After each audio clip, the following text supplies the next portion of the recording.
Hello, folks. Welcome to Between Awesome and Disaster. This is your host, Will Carey. I appreciate you tuning in.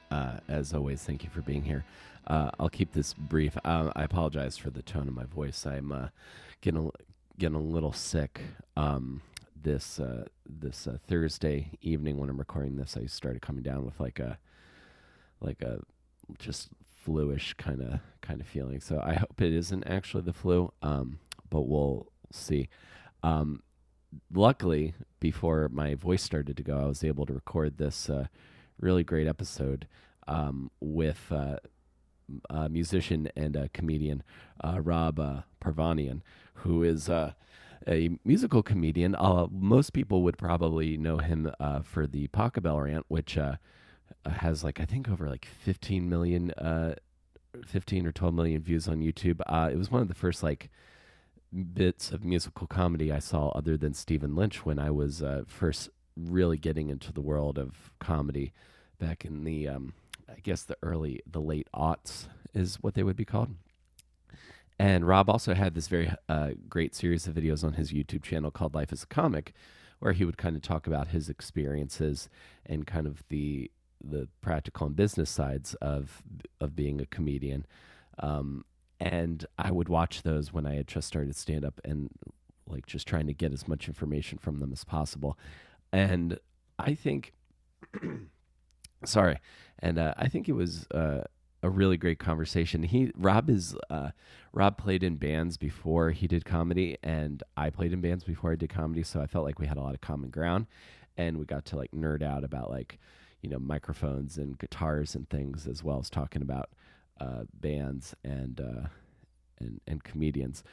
Rob's also opened for George Carlin towards the end of Carlin's life when he was on his last tour for his last special, It's Bad For You. So we talk about that a bit as well. And it was a really great chat, and I'm looking forward to sharing with you guys. If you enjoyed this and you think you know someone who might enjoy the show as well, please feel free to send them a link. We are available everywhere you get your podcasts, Apple, Stitcher, Spotify. You can leave reviews and subscribe on those platforms. That helps other people find the show as well. You can follow me on Twitter at Comic Will Carey, and we'll talk a little bit about some other things I have going on towards in the outro of this show. But right now, I'm going to go make a cup of tea, and let's go to my chat with comedian Rob Paravonian.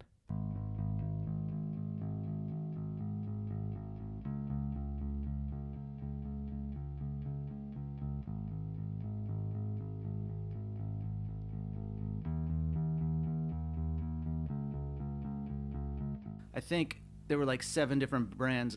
The same manufacturer made instruments for all these different brands, and Harmony was one of them. Because but that was just but that was the one I learned on because I think it was 12, so that was all I had the money for. But I was it was new, and it was a good bass to learn on. Oh yeah, well, yeah, absolutely. My first bass was a crate, one of those $150 kit things. Oh yeah, with an little amp, with the amp and the strap, and I don't, and the strap was way too short. I don't know if you are ever like this, but I get if bass players wear the bass too high, I get really that's not cool, man. You're playing it up by your chest and you're not playing jazz. Yeah, or you're not slapping with your thumb. That's the only way I thought it made sense is if you're playing a lot of thumb and slapping, because then it's just a better angle for your arm. But yeah, there's that happy medium between the necklace bass and then the punk rock dudes who play it by their knees, which just kills my wrist. So oh my gosh, yeah. The band I'm playing in right now, we have a super fast punk song, and it's just so hard. I thought I was pretty punk rock, but then trying to play that and sing, it's beats me the heck up. I think I had one of your friends over here recently, also Schaefer the Dark Lord. Oh yeah, I haven't seen him in a while, but we've done the same shows before, and anytime there's other music people in town, I usually end up meeting them at some point. When did you talk to him? This was I think this was like back in May of this year. He and MC Lars and Megaran have been like touring pretty hard this year. Oh, okay. Doing I stuff. haven't seen him in a while. I'm glad he's touring. That's cool. Yeah, I had completely forgotten because, and I think I mentioned this to you because I don't know if you remember, but I was the door guy at the Laughing Devil for a long time. Oh, right. And okay. Liam McEnany is a buddy of mine. Yeah. So we talked a little bit there. I had forgotten that Schaefer was in that video that you did about musical comedy and how it's not really respected. Oh yeah, was that part of the Life as a Comic series? Yeah. Oh, are we going? Oh yeah, we've been okay. we've been going for like 2 minutes. I do it like Marin or Pete Holmes. I just cool. That's good. I just start because I was just worried because like I could talk about gear for like 9 hours, but oh no, I could too.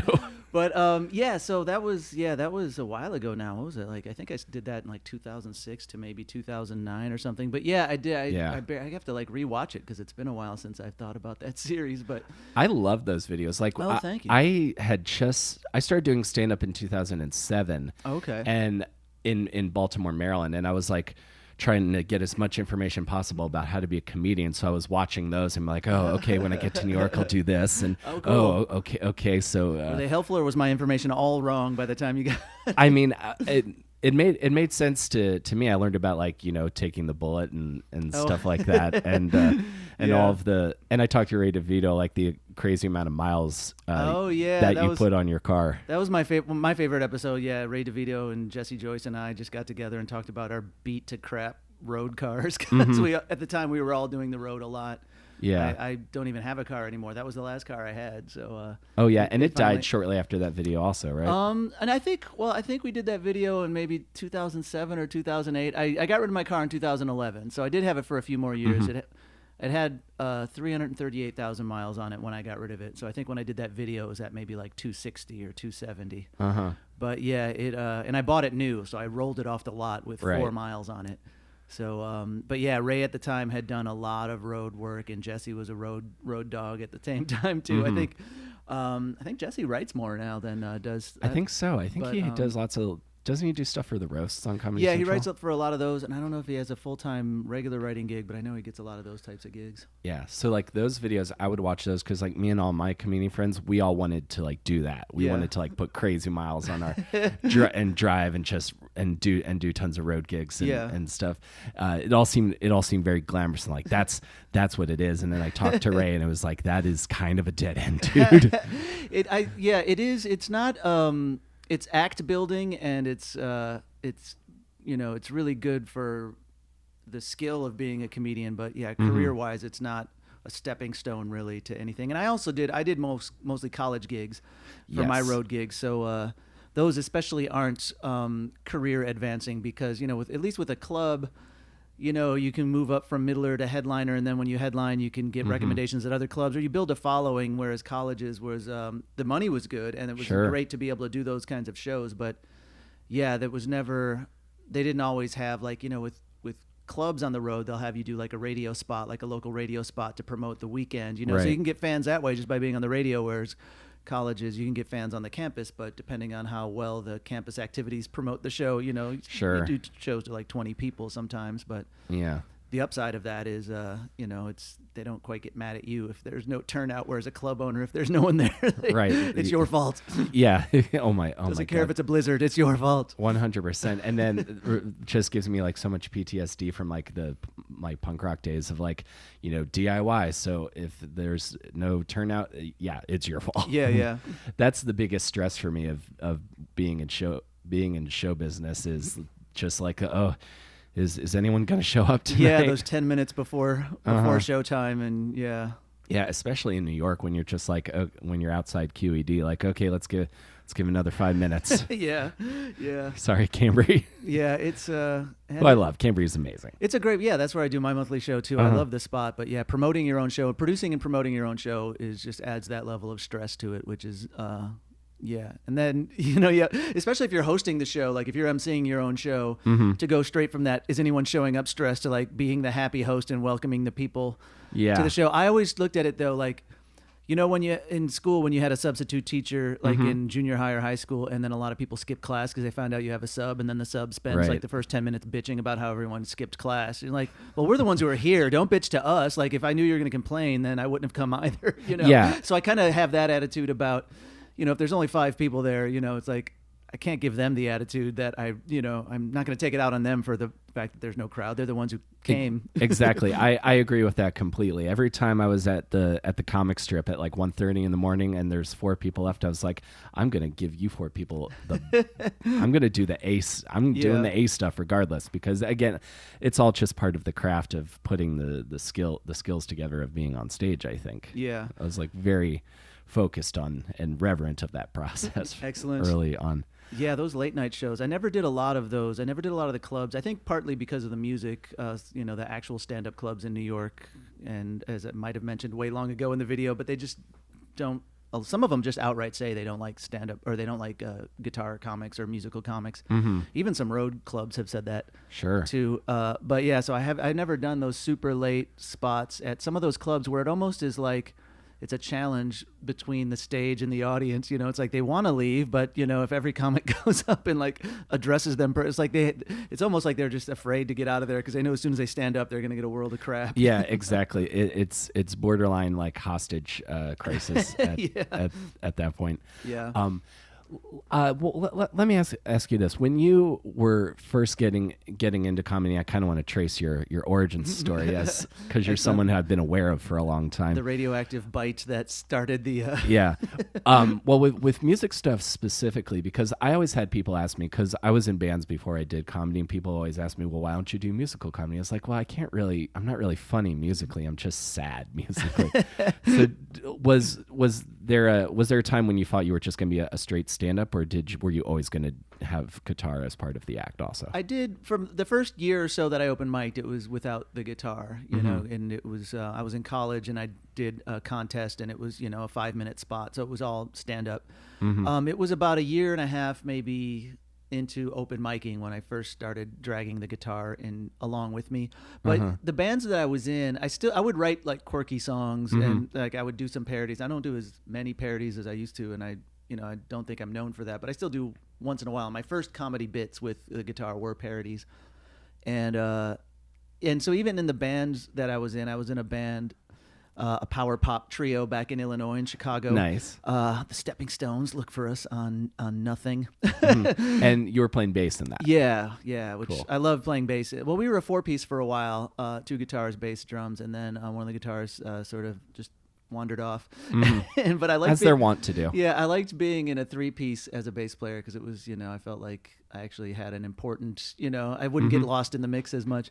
But yeah, so even for that band, I would write, you know, my songs were kind of on the quirkier side. Like one of my better known songs, or at least from the people that followed our band, was about just a silly song about waiting in line and how all these different places where you're waiting in line. It was called I Don't Have the Time.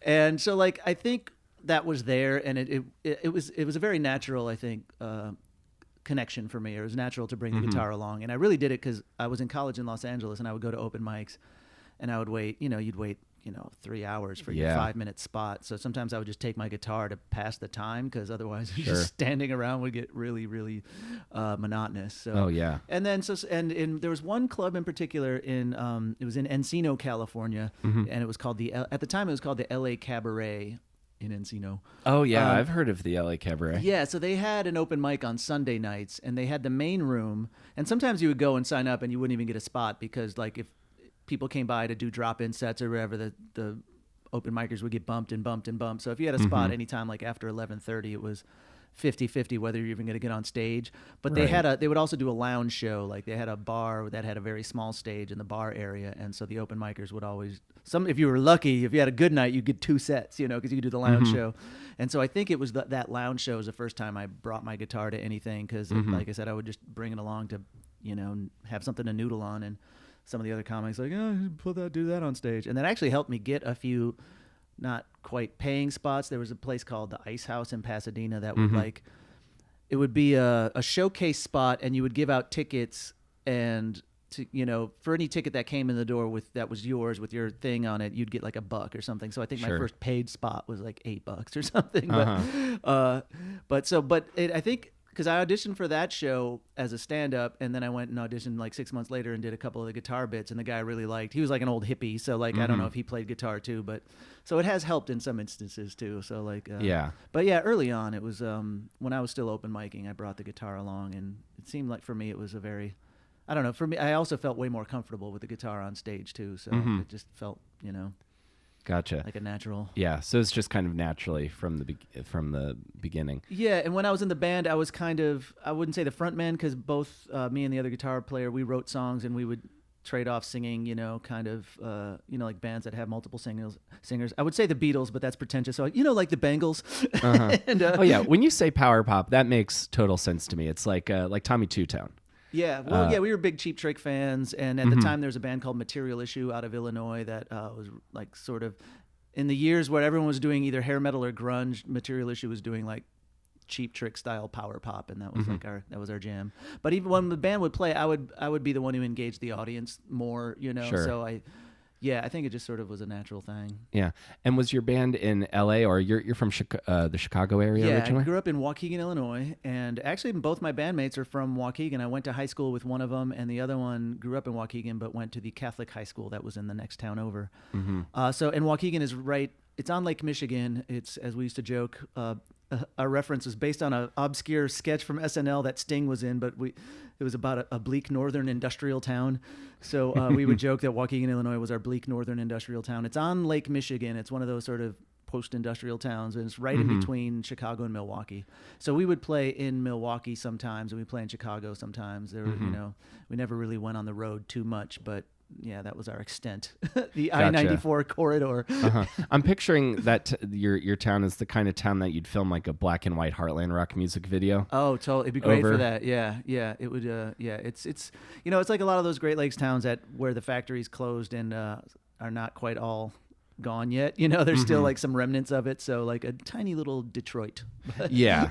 That just sort of like the ghost of a prosperous 50s and 60s. Yeah, there's a great downtown with all these buildings that were built in the 30s, 40s, and 50s, and people who grew up, you know, and I guess my parents' generation, they would talk about, you know, the 60s even, you know, the downtown was bustling with, you know, there were department stores and stuff, and, you know, people were working, and they're just like, that's what you do on the weekends. You go downtown and scoop the loop, as they called it, and just sort of cruise around, look for other things to do or other people to hang out with, and yeah, that wasn't going on when I was in high school, but it wasn't a terrible place. It just, you know, it was you know, the north suburbs of Chicago have some really nice and expensive and rich suburbs like Lake Forest and Wilmette and Winnetka and stuff. And Waukegan is a little bit farther north of that, and it's like what you start to get in like the industrial zone. So when I was in college in LA, people would say, "Oh, you're from north of Chicago," because I went to USC, which is a private school. I was a financial aid project, but you know, people would assume that I was from like, you know, the Lake Foresty parts, because that's where a lot of the other students from that area were from. So where are you from? I'm originally from Southern Maryland. Okay, you mentioned Baltimore earlier. Yeah, that's where I went to college, and I went to I grew up about an hour south of DC. Okay. In Calvert County. So the town I'm from is like a population 800 people, something like that. Super, super tiny. And I didn't really think about this when I was living there, but you know, my parents my mom eventually just never got like the cable or satellite renewed or the internet renewed. So it was like basically like, it was like the first stop on the suburbs train into going off the grid. Oh, okay. Like we're not quite off the grid, but like we're not on the public water system. Like she has a well at her house, like that. That's where I'm from. So I was just, I eventually was like, I got to get the fuck out of here. I started listening to tons of pop punk, and all the songs were about getting out of this town and really relating to that idea. It's a beautiful place, but it's just, there's not a lot for me to want to live there. Yeah. That's where I'm originally from. Okay. It's considered a kind of posh suburb of DC. Yeah, but it's on the very edge of the suburban zone. Yeah, like it's if you know the Chesapeake Bay, we're like on one side of the Chesapeake Bay. So and I also grew up 20 minutes from a nuclear power plant that my dad worked at. Oh, okay. So you know, if anything ever went wrong, I could just, you know, be disintegrated. Right. Yeah, we were Waukegan is in between. There's a Zion in Zion, Illinois, just north of Waukegan, there's a nuclear power plant. Although I think it's decommissioned now. I think it's entombed or whatever they do with them after they're done working. But there's also a big naval base, believe it or not, on Lake Michigan. It's a training center where a lot of people do boot camp. So like there's 2 places I think they do boot camp for the Navy. So there's a big naval base in the county over from where I'm from. Yeah, Chesapeake Bay is, I'm sure. I did one show, but I think it was further down, whatever you call that peninsula. I think there's a town called Chesterton, Maryland. Have you ever heard of it? Or Chesterton College? No, it was Washington College in Chesterton, Maryland, which was like, that part of Maryland, or you get down there and it's like, I don't know, there's only like one way to get there because it's, it's on the peninsula. But it was a quaint little, but it looked like it was stuck in time. Like you took a town, it looked like you took Keene, New Hampshire out of there and just stuck it, down there because it had that sort of colonial vibe to it. But it's probably further down than where you're from because it definitely wasn't on a train line. But I'm picturing kind of what that would be. Yeah, I had some good times down there, but then I was like, I started doing theater in high school, and I was like, that's what I'm gonna do. Cool. And it was music for you early on also. Yeah, I started on the cello when I was 6. Through the school music program. I know the bit. Yeah. So, and I played that all through grade school, and even through high school. I was in the high school orchestra. I didn't major in music in college, and I think I peaked on the cello in 8th grade, pretty much because that's right around when I got a bass guitar and started playing in bands. But it was definitely a good foundation because the Suzuki method, as they taught it in the schools, was like a lot of ear training. So it was really, and I mean, there was also, I learned how to read music eventually, but they start you off just playing by ear, which, I think still helps me today, just, having a well-attuned ear. But yeah, so I started on the cello. I took a few years of piano lessons, but never really got into that or specialized in it. I had one really cool piano teacher that was like, a jazz cat session dude, younger guy. And then he left to go on the road with some band. And then I got the typical old lady piano teacher that just took all the fun out of it. So I stopped taking piano lessons.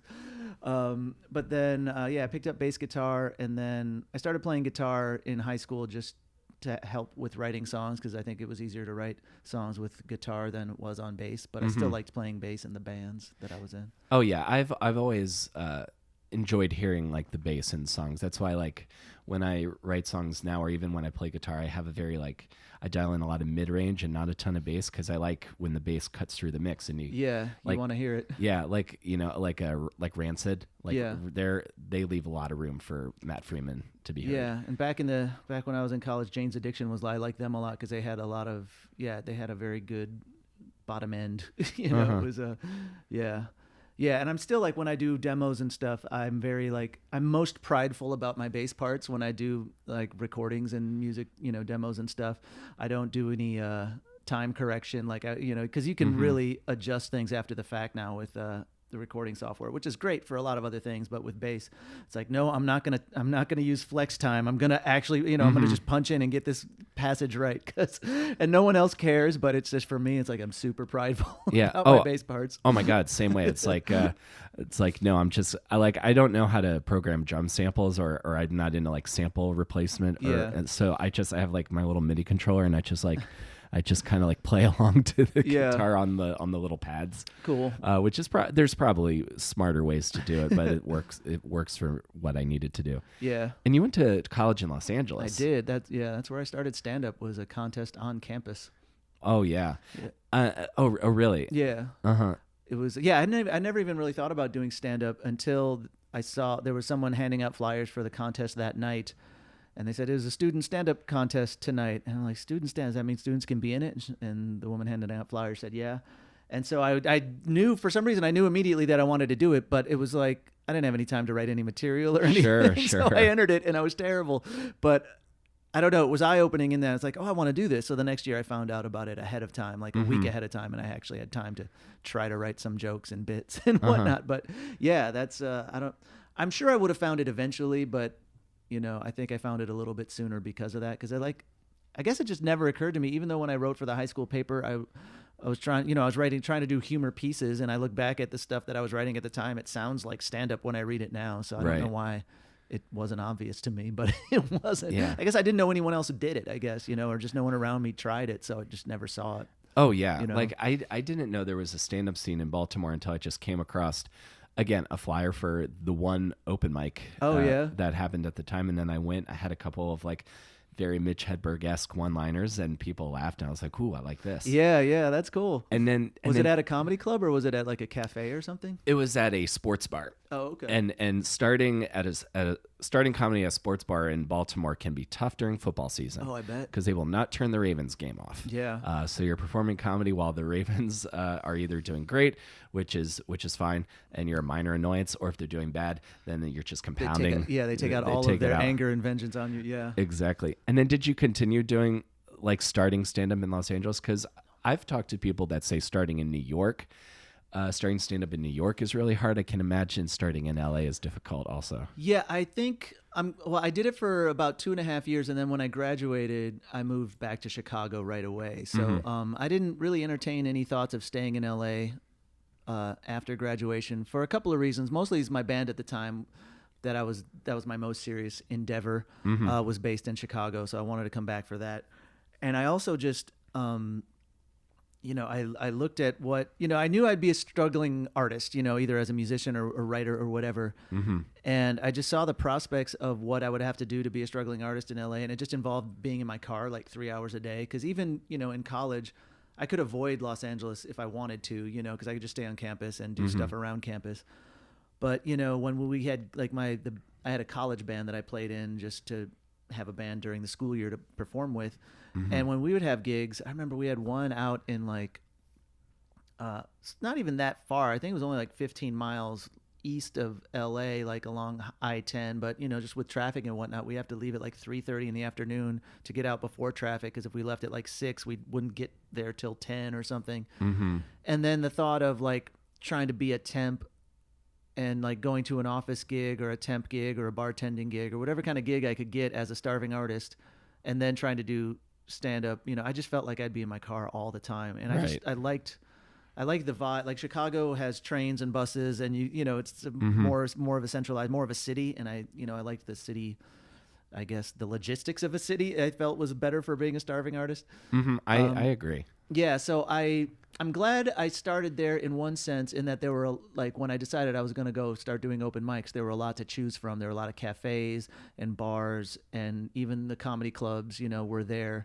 And I could see sort of the top end of the industry as far as, some of the comedy clubs where the big names would come in and drop by and do sets. It was cool to sort of see that as someone starting out. But yeah, I'm definitely glad my formative years were the next few years in Chicago, because I felt like there was less... I guess it was just open more to be able to do what I, Yeah, Chicago has always felt like there is a present. Chicago's always felt to me like there's a healthy art scene there, but it doesn't have kind of the same pressure or competition that maybe New York or LA, like industry towns. Yeah, you don't get corrupted by those industry goals, like, the way the sort of, and it was different throughout the 90s than it is now. But, if you got a manager early on, like in LA, and they'd want to, they'd want you to develop your point of view so they could pitch you for shows, like for sitcoms and stuff. And they had different goals. It wasn't, how are you going to be the funniest person you're going to be? It was like, how are we going to turn this into something that will, be saleable, I guess, Yeah. How can we generate this into a thing, and then we can collect a percentage on that? Yeah, so there was just that different goal. Whereas in Chicago, I felt like it really was more about just going on stage and trying to figure out how to be funny. And there's good theater in Chicago. There was at the time, and there still is, the big improv and sketch comedy worlds are there, with IO, which is where UCB came from, was Improv Olympic. So you have Second City and Improv Olympic. You have lots of reputable big theater companies, and there's also a lot of little small theater companies, and there's a good music scene there too. I really loved the music scene in Chicago in the 90s too. So yeah, I think it was a good place, especially for me, for someone who did music and stand up. There were a lot of venues. There were a lot of my friends and I, we started, and some of those independent shows that now seem to be the norm, especially here in New York, all the weekly independent shows. Yep. Like we did that in Chicago at a few venues in the back of, music rooms and stuff. And one of my friends, she had a show that was at in a bar. It was bar that had bands a lot of the time, and she would have a 3-piece jazz trio play between the comics, and I would scribble out my chord changes, and they would sit in with me for my songs and stuff, and it was just super fun, so it was. Oh, that sounds awesome. Yeah, so there was all this sort of cool like cross-pollination, I guess, going on, and I felt like I could develop more organically there than I would have had I stayed in LA. I mean, I don't know that for sure because I didn't stay in LA, but I really feel like it was a good place to sort of figure out that what I'm best at and what I like to do most. And so that way, when I did move to New York, I sort of had that at least solidified in my head, Did you ever go to the Fireside Bowl? I went there to see a band, but they weren't open. I don't think they were open when I was performing in Chicago, but I did go back and I visited a friend of mine and we saw a band there. I forgot the name of it, but he was one of my music friends, and he's like, one of his favorite bands was in town, and I think they were from Omaha. And but yeah, so I have seen shows there. But I never performed there. I've heard. I've had a couple people, like I interviewed Tim from the band Alistair, are from Chicago, and my friend Mike started there as well, and I've heard just crazy stories. Oh, okay. About the Fireside Bowl. That's like legendary punk. I think it still is open. Oh, okay. Yeah, I never hung out there regularly when I was there, but there were some really good clubs. There was a place called the Subterranean that would do music, and then they would do comedy once a week. There's an old school bar called Estelle's that had a really insane open mic.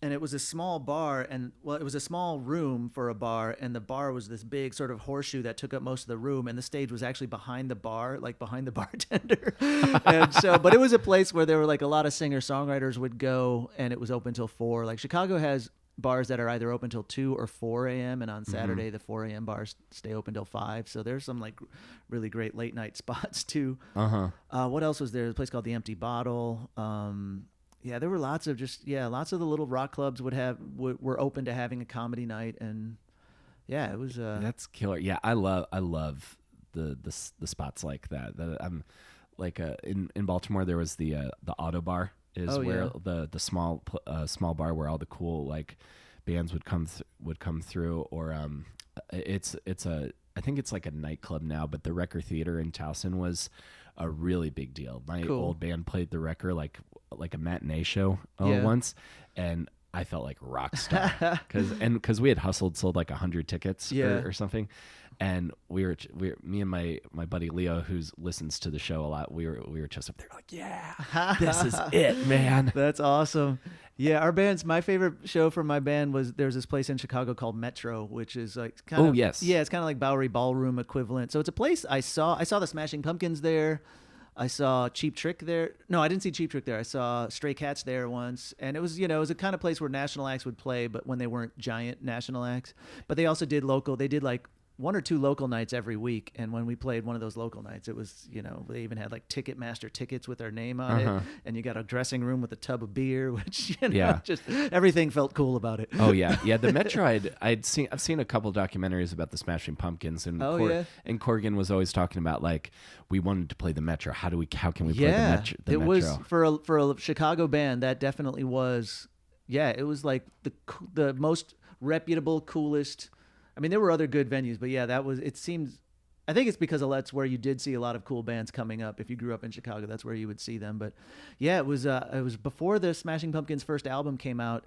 The radio station in Chicago, WXRT, they would do these things called low dough shows. So I think it was like a $5 show, and I went with my bandmate because they had been signed, and so they had all this buzz in town. We wanted to see who's the big signed band, and I remember there was lots of noise and feedback. Like every song ended with like a couple minutes of just feedback and noise and whatnot. And the guy in my band and I were like, okay. But then when I heard the album, I'm like, oh, that's good. It's not quite what I heard when I saw them perform, but I don't know. And I don't know if they were working on new stuff or if they were just dicking around. But I remember liking Billy Corgan's pants. He had these like lovely striped pants that me and my bandmate had some anytime we had funky 70s looking clothes, we just call them like the Brady Bunch outfit. So it was just, we loved his Brady Bunch pants. Yeah. I always feel like, and I might be completely making this up, but I feel like Billy Corgan has mentioned My Bloody Valentine in interviews a lot. Like they're an Irish shoegaze band. Okay. So they always would have tons of like that 70s fuzz distortion. Yeah. Compared to like what I like is you're more like Marshall distortion. Yeah. It's a little cleaner sounding. So you'd have like the fuzz, and then you'd put on a ton of delay and stuff. So you'd just create this big like Yeah, there was kind a of lot wall of that. and it's either for like or like the local bands, like when I was playing in Baltimore, that was when like Thursday and Circus Survive were really big. So there lots of delay and like high pitched singing. Okay. Which is not exactly my jam. And if you don't get the delay settings right, it just kind of goes like just it sounds like your song's like going over the fence. Oh man. And when did you get to New York? I moved here in '96. So you've been here for a while. Yeah. I go back to Chicago now, and I don't like in the comedy scene. I don't really know as many people, which is, I'm an outsider now. But I've been in New York a long time now. So November. Well, I moved here in June of '96, and then I moved to Brooklyn in November of '96. So my Brooklyn-versary is coming up. Oh, excellent. Yeah, I just hit. This is my June of this year was my 9th year in New York, and this is my October is my 12th year comedy anniversary. Oh, cool. So you got here in like the early in 1996. So this is a little bit. So what was like the comedy scene like in New York in the 90s? Because I have no concept of New York in the 90s at all.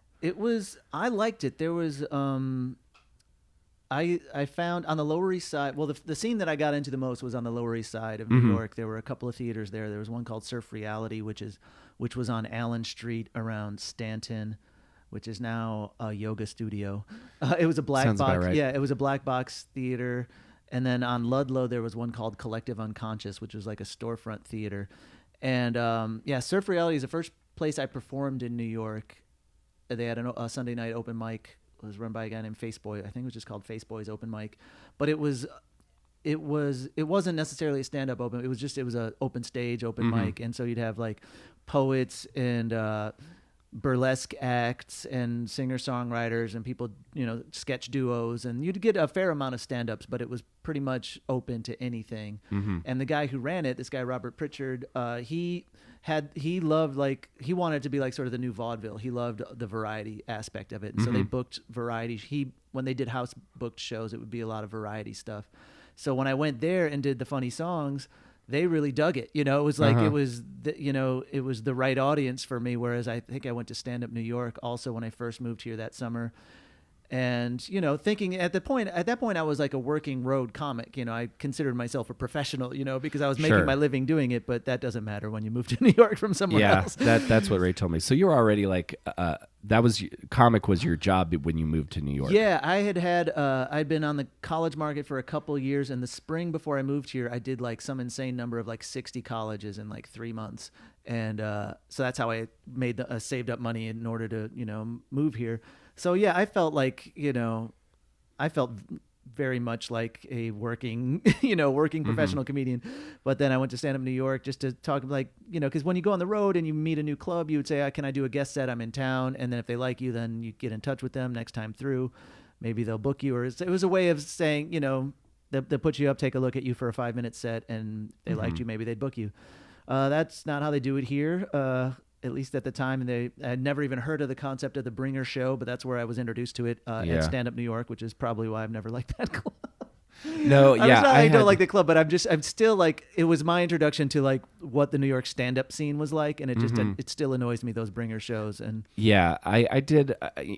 I did a couple in Baltimore because that was the way you got up and got seen by the one club. Oh, they did Bringer shows down there too? Yeah, new talent showcases. Okay. It's like a bring 5 people kind of thing. So it's not just New York. I remember having my first weekend emceeing at Magooby's Joke House. I picked up a headliner in DC, and I was very new, and I got him on a rant about the concept of bringer shows, and it's just I hate that the beginnings of show business are so predatory. Yeah. So and if you don't mind me asking, so how does one like get into the college market? I got into it through pretty much the only way I've ever gotten any gigs is someone recommended me to someone, when I was, in Chicago, as my band was sort of, ebbing, my band's career was fading. And I started getting back into stand up because I realized I missed comedy because like I said, I moved to back to Chicago after college mostly to play with this band. But I was missing comedy, and I was also working a temp day job that turned to a perma-temp, perma-lant situation that was driving me crazy. So I started taking classes at Second City, and then started getting back into open micing. So I in a couple of years, I became a regular at the Improv in Chicago, which was like the one big club there, and I was lucky to get in there through friends I met at some open mics, and again recommendation. And it was this one a cappella group at the Improv. Because when they would do variety shows, sometimes they would close the show with this 4-piece a cappella group, which, looking back on it, seems a little bit odd to close a comedy show, but it worked well because they were doing shorter sets, and it was a good, it was a good mix for that particular show. But they're the ones who told me about it because they booked a lot of colleges. That was their living, and at the time, especially, I don't know if it's still the case, but man, I had never seen so many a cappella groups until I started going to these NACA conferences. Like apparently it's like this whole ecosystem of. That does seem like one of the places where a cappella could thrive, and you can make a living doing a cappella. Same with like very specific variety acts. Like again, I think you did a video on the guys who ran out the giant sumo suits, or like magicians. Yeah, magicians, hypnotists, mentalists. They do well at colleges. But so this a cappella group, and because at the time I was like 24, I don't know, and I had long hair. I looked like a college kid, and they were just like, and my material was pretty young oriented, I guess. But they're the ones who said, it's like, you should be doing the college market, because they would see like. Guitar comics on that market did pretty well, especially in the Midwest. And so they recommended me to their college agent. They worked through an agency that's mostly did college entertainment, some corporate gigs, but even with that recommendation and them telling their agent, and they were an act that worked a lot for this agency, it still took them a year to even look at my tape. Right. So, but they did look at it because one of their big booking acts said you should check it out. And so I did like 2 shows for them. I think they tried me out at a couple smaller colleges, and they went okay. And then, with the college market at the time, it was all about getting a showcase at one of those NACA conventions, which is like a regional convention for college activities or campus activities. And so you would submit your 3-minute tape, and they even says like it's no more than 3 minutes, but the first minute has to be really good, because when they do the first round of cuts, when they're looking at the 700 different tapes that they look at for the all the submissions, they look at the first minute, and they only watch the second minute if someone wants to see the second minute. So you have to like front load your 3 whole minutes with your best minute. It's so weird. But yeah, so this agency sent me on a couple of gigs. It went okay, and then they submitted me to some of these conventions, and when I got my first couple of those, then it really started. I started working a lot, because if you perform at one of those conventions, especially at the time, I did one, I think, in Ohio that was for the Great Lakes region, they called it, which included Michigan, Ohio, I think part of Kentucky, maybe half of Pennsylvania, but just a lot of colleges. So like I think I got 50 some gigs out of that one showcase alone, because all the student activities people are at that thing. But yeah, it just started through an a cappella act recommending me to their agent, and because like I didn't even know that market existed. I did. Yeah. When I went to USC, which is a big school, and they had activities on campus, but I kind of didn't notice. They would either bring it to me. It seemed like they would either bring in a big name act that I just didn't think how they got there, or they would do really small like open mics and stuff. Whereas at smaller schools, when there's in a small town in the middle of nowhere, why someone, why there's an entertainment or there's something to do on campus. That the activities community brought it in because, right. I guess, I don't know if that makes sense, but like, and plus, I went to college in LA, so I just assumed, they're in LA, they're going to play a gig at a college while they're here, I gave no thought to like how that worked. But yeah, I didn't know that market existed, but I'm glad I got into it, because that was my living for like 15 years. Like, oh yeah, totally. And it was very like cyclical. Like some years I worked a lot, and then if I didn't do any showcases for a year or so, then it would slow down. It was it was definitely a boom and bust cycle there for a while, which was weird. Yeah. So you're making your living as a comic, and then you get to New York, and you think you're like here, and then New York is like, well, no, get in line with everyone else.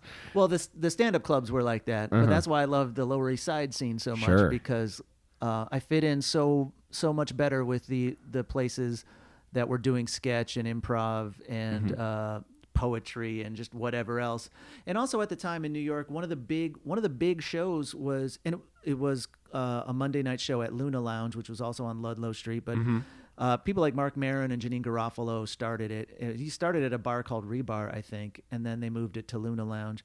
But that Monday night show, it became like an industry showcase after a while. It became so well established. It was a scene, you know. You'd go there, and so like I have a friend who got his first set on Conan being seen at Luna Lounge. It wasn't him, and he didn't perform at any of the clubs at the time. He did a set at Luna Lounge, and the booker from Conan, you know, he was doing his 11:30 show in New York at the time, saw him, and so it was. So that was a cool. You know, they were calling it alternative comedy, and there was like, I think the comedy clubs were kind of sneered at the term. You know, it's like, what's the alternative comedy? It's not funny, but it was just it basically was just comedy out of the comedy club circuit, and also comedy where you could do different kinds of things, where like, you know, Mark Maron would go up and just talk about politics. Sometimes it was funny, sometimes it was depressing. Right. Know, especially and you can make like at least when I was starting in getting into stand up, I viewed traditional club stand up as like, you know, about like guys who are like trying to, this is top bits about your family or work, like stuff like that. Whereas alternative comedy is like, that's where Patton Oswalt talks about bands, or there's references I care about. Yeah. That kind of stuff. Yeah, it definitely, and it was like, so that was like really sort of developing and becoming accepted, you know, to the point where sometimes when, you know, some of the festivals would come in. I remember a friend of mine ran a show at a place called the Gershwin Hotel. I don't even know if that's still there, but it was like one of those half hotels, half hostels, and they had a bar room where they would do a few different shows there, and they did, I think Montreal did or one of the festivals, Aspen or Montreal, did their showcase at that place instead of at the clubs, because one of the scouts said, you know, if we go to one of the comedy clubs, we'll see the 7 or 8 people we request we'll see, but then we have to see the 25 people the club wants to put up, because the club owner is managing like 50 comics, and so it was really interesting to hear that, like, some of the, you know, to get, you know, an Aspen or Montreal is a big, you know, that's a big goal of an up and coming comic, and to hear that some of those scouts didn't even want to go to the clubs. You know, I don't know if that's the case anymore, but in the 90s that kind of vibe was developing, and so I really liked it. Finding places like Collective Unconscious got me to. I did my first sort of solo show there, like an hour show that wasn't like my hour college gig of just me trying to be funny for an hour.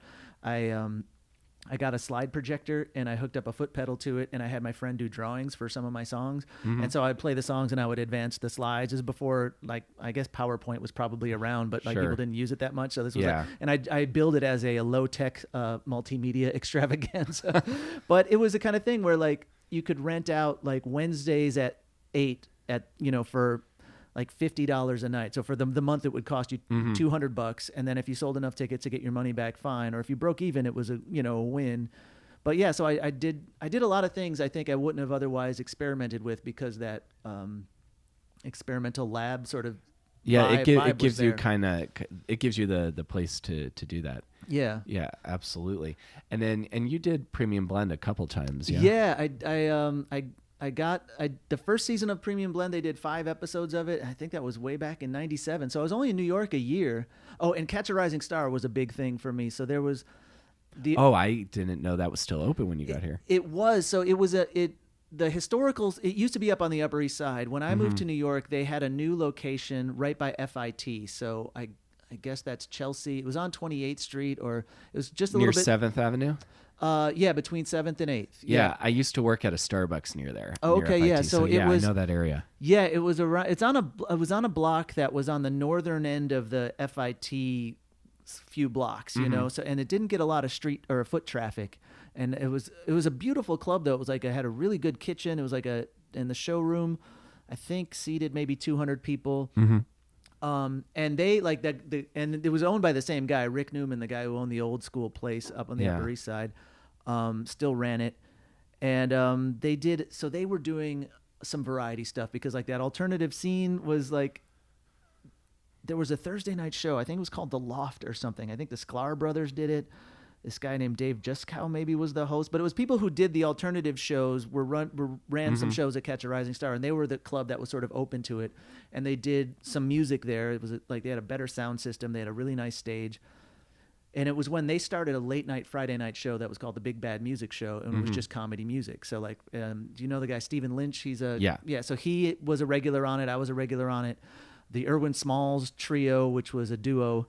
But one of the guys in the duo is Adam Felber he's a regular guest on Wait, Wait, Don't Tell Me, which is an NPR show that a lot of people know him from that. But anyway, it was this great Friday night show that was music, comedy oriented. So for me, it was a godsend. Yeah. So I got in on that show, and yeah, that's where the Comedy Central, one of the, producers there saw me there. And so I was, after like a year and a half in New York, I got that spot, and it was very exciting because, despite my rude introduction to New York comedy clubs and the bringer world, like I felt like it was sort of a win to get something without having to go through that. Yeah, totally. So, so that was early on. It was exciting because it was out in LA, so they flew me out for the weekend, and there were some other New York people on the show too. So for us, it was like this weird sort of like field trip kind of thing, Oh, that's cool. We were all sort of youngish, and it was, for a lot of us, it was our first big thing, Yeah, that was really fun. Yeah.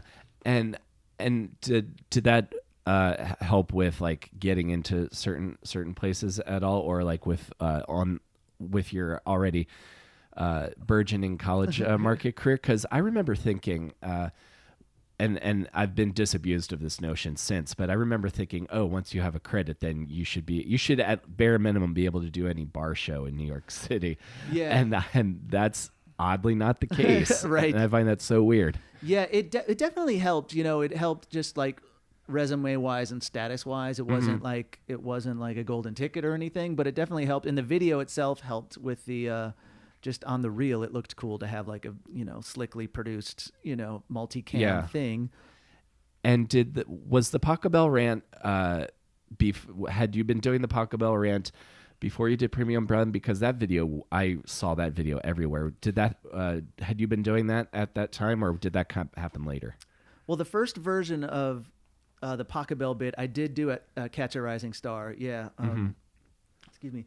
The first, so it was a bit that the first time I did it, I think, was at Surf Reality, because it was like, that was a place where I was like, all right, I have this really weird 5-minute bit that I don't think I can do in a stand-up room, but so at the Big Bad Music Show, I think, is where I would do it kind of regularly.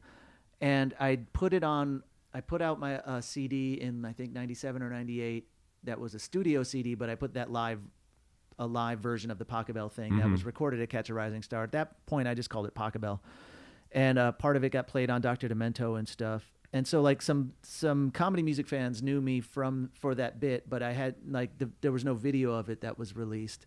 And it wasn't until like the version I put on YouTube, which I ended up calling the Pachelbel Rant, because I put it on YouTube like maybe a month or two after Kramer had that meltdown at that comedy club, and it was just like Kramer Rant or whatever. I'm like, okay, Rant sounds right. So yeah, I was doing that. I was doing a version of the bit, back in 97, but the video itself is from people know from on YouTube is from 2006. Gotcha. But yeah, that bit had evolved, over the years. Mm-hmm. But I think you will notice there are lots of 90s references in it, so its origin is in the 90s. Oh yeah, totally. That bit was how I realized that Hook by Blues Traveler is the same chords as Canon and D. Yeah, it's the exact same chords, and that's part of the joke of that song. And then I actually listened to lyrics. He's like, oh, he's making fun of the listener of that song, and then that video just kind of went everywhere. And then Axis of Awesome, I think, probably saw your video eventually.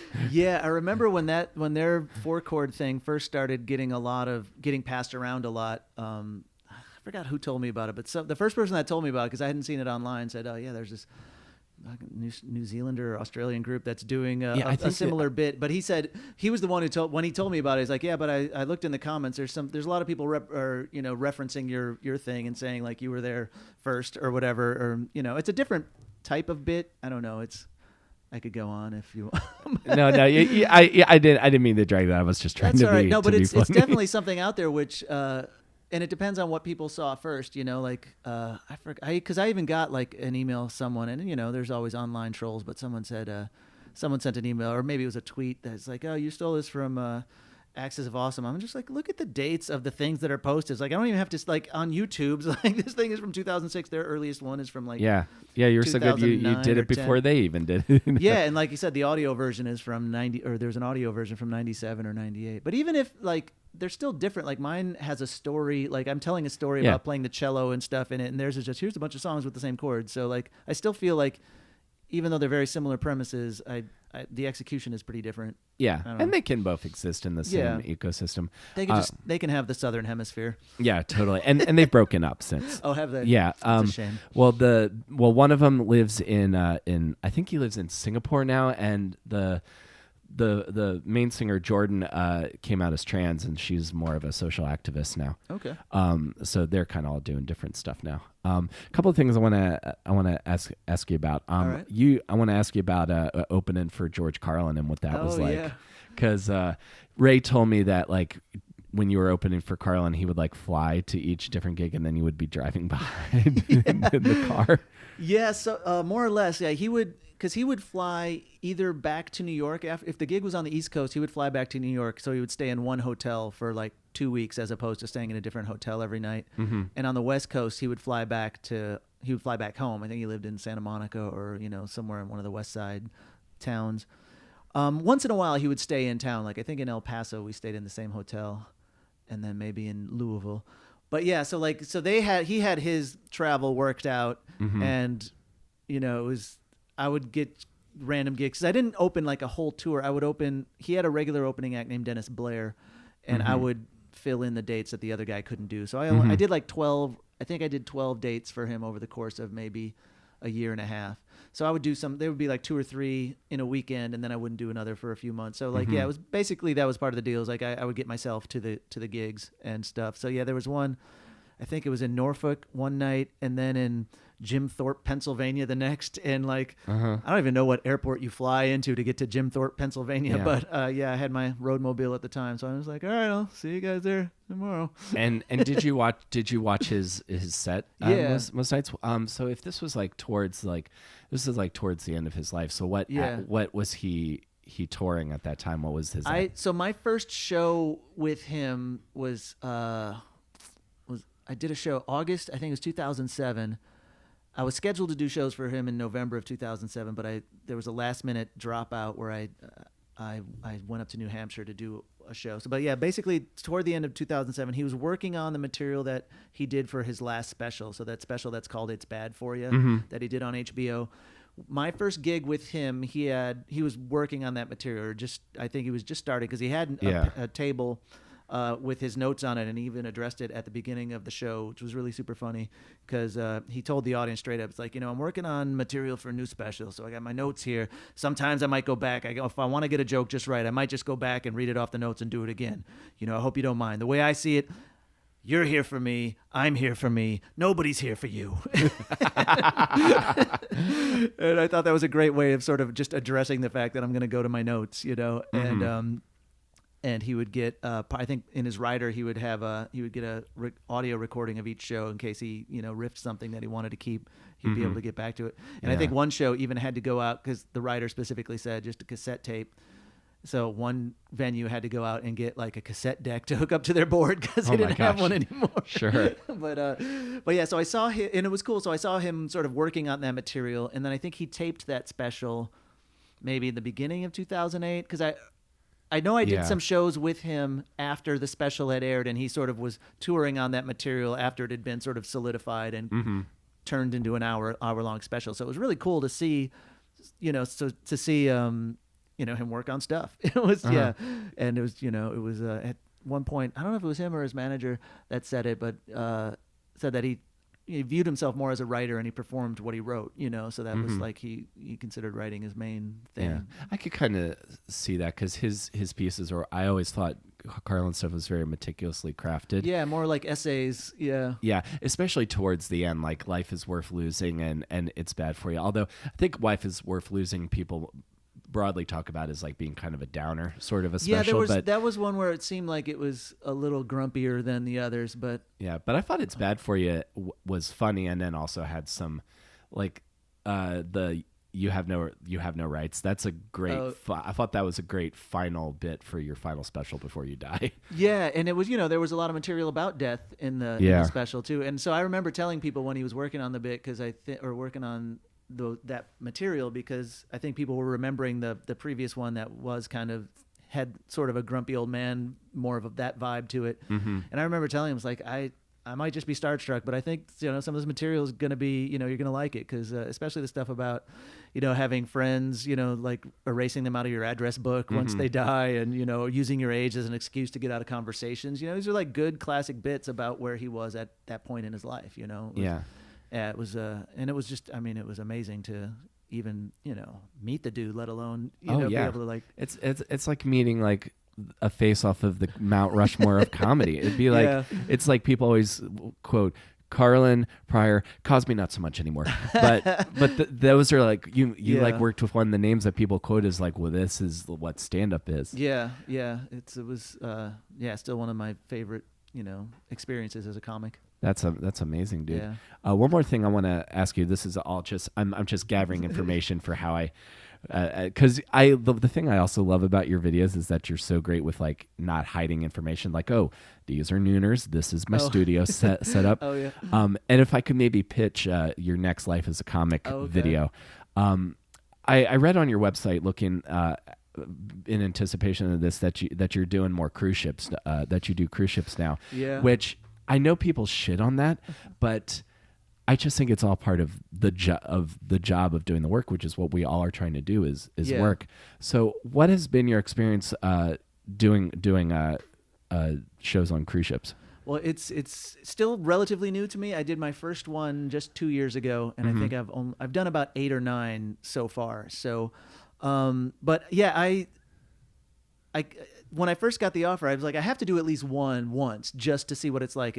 I felt the same way about performing in Vegas. Like, I got to play Vegas once just to see what it's like. I got to do, you got to do a corporate gig. Or you got to do like... Got to do all the classic comic things. Yeah, I feel like it's just... to level up or whatever, you just need to complete all the mini games or all the mini tasks. Yeah, got to unlock all the achievements. Yes. So yeah, it's still new to me, and also I've only done one cruise line, and I've worked just with the Disney line, I've been working for a company that's more specific about what you do as a performer. Like, even my adult show is basically PG. So like, I know some of the cruise ships, they do an adult show that they especially want to be raunchy. They want you to have like the dirty show, and it's like at 1 a.m. and so I don't, I have a very specific, it's a specific experience that I've had. I like it. It's weird. It's, as a variety performer, especially on these ships, the ones that I'm on, the cool thing is I get a guest cabin, but I'm not allowed in the crew areas, but I'm not actually a guest. So I feel like I'm in a weird limbo on the ship where it's like, I don't really interact with the guests, but when I go outside of my room, I'm in the guest areas, and I go to the guest bar, and I go to the guest, the dining places and whatnot.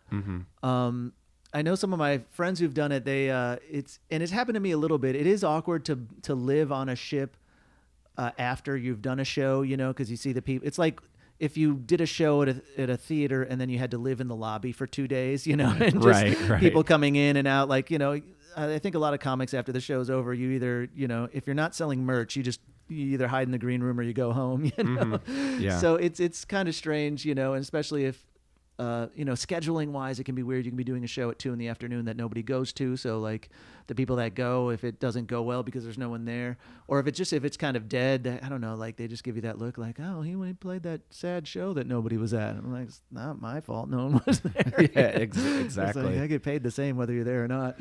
Yeah, which is again maybe preferable to like, oh, is anyone going to show up? Right. Yeah. But I so far I actually like it. Like I didn't know if I'd like being on a ship because I'd never really traveled by ship before. Sure. I don't get seasick, so I've had a few days at sea that were rough waves and whatnot, and it didn't bother me that way, so that was cool. I like the travel aspect of it, and probably because it's a little bit new to me, and I'm going to places I haven't been before. Like I did one in Alaska, and I did one that went up to Nova Scotia, and the rest I've done have been like the Caribbean and the Gulf of Mexico. But even those, I've seems like I've hit at least one new port each time I've done one. You know, like even the ones in the Caribbean, they'll stop at a different island that I haven't been before, and I just kind of like to explore things and see new things. And I like being on the ships, like especially when it's warm. And at night when it's really quiet, and because it's a Disney ship, by midnight there's no one doing anything. So like you can just go up on the top deck, and it's just very peaceful. Show wise,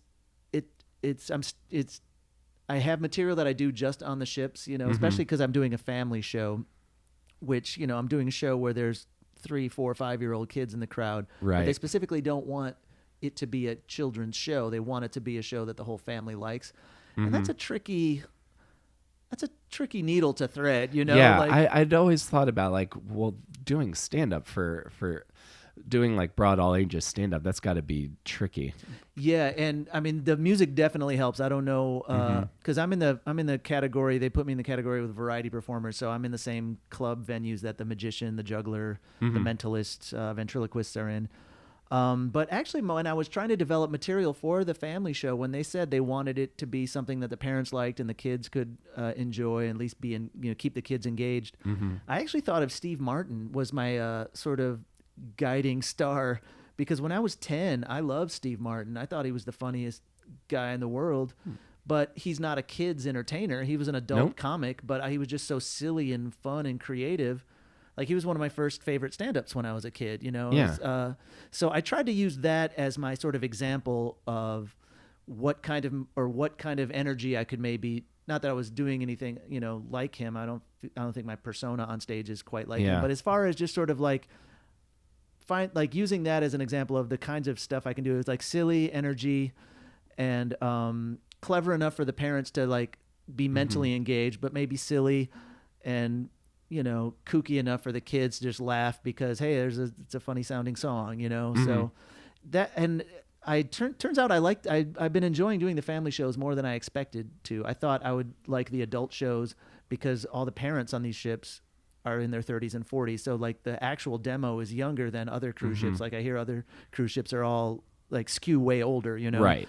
Whereas, with parents, like if you have teenage to young kids, they're all in their 30s and 40s, so that's like my wheelhouse. Like 90s references go over great. Totally. So I thought the adult show was just going to be a cakewalk, whereas the family show is going to be tough. But I find that the adult show is a little trickier than I expected, because it has to do with just the vibe of people being on vacation and going to a show on vacation, as opposed to, they're not going to a comedy club.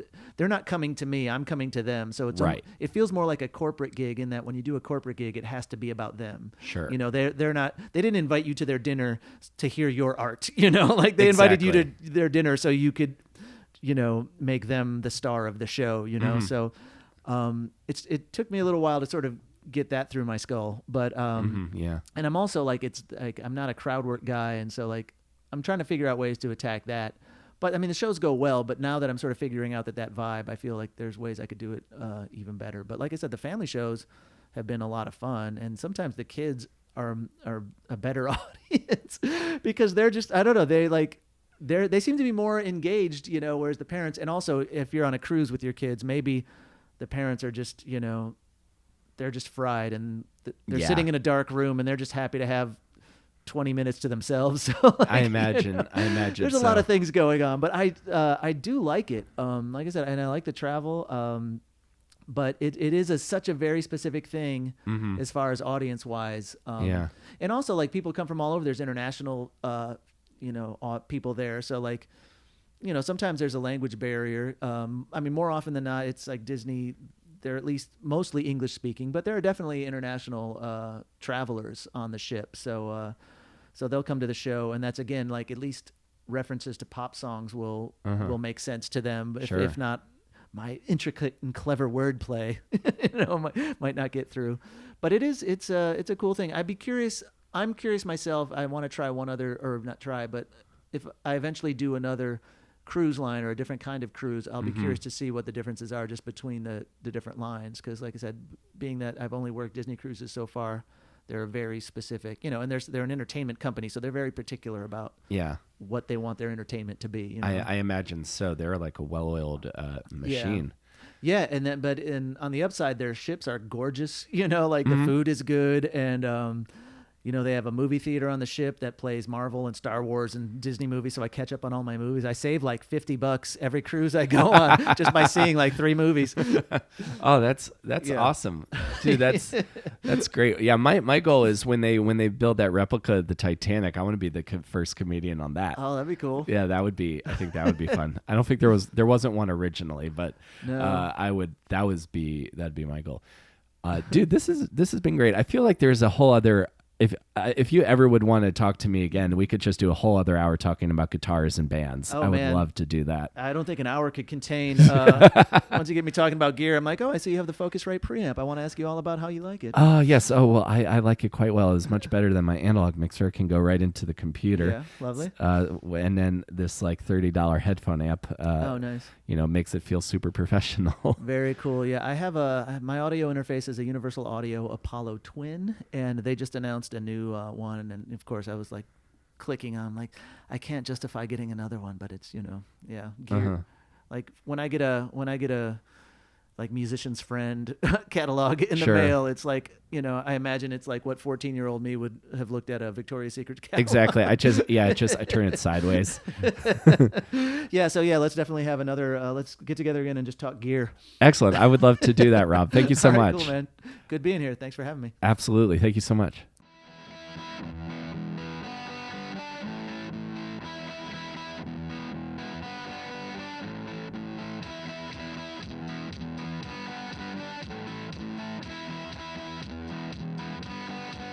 Okay, folks, that's our show for this week. Thank you so much for listening. Thank you to Rob for your time. I appreciate you coming over. And thank you again for those Life as a Comic videos and for all of the great bits. They were helpful to me at a time when I really needed them. And I hope you come back on the show and we can nerd out about guitars and audio interfaces. So thank you guys again for listening. If you enjoyed this and you think you know someone else who might enjoy the show, we're available everywhere you get your podcasts, Apple, Stitcher, Spotify. I'm on Twitter at Comic Will Carey. And I also want to give a shout out to my supporter at the awesome producer level on Patreon, Mary Beth Mooney. Thank you so much for your support. I really, really appreciate it.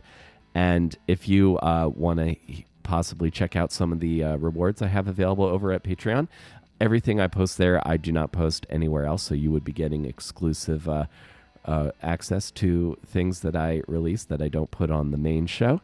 And I might have a couple extra goodies on there depending on the level you select. So you can go to patreon.com/awesomedisaster and check out what I have available over there. Again, that's patreon.com/awesomedisaster. I'm on Twitter at Comic Will Carey. I'm going to hopefully shake this cold before too long here because I can't be sounding like Tom Waits if he became a late night radio DJ. But I will see you guys next week between Awesome and Disaster. Take care, everybody.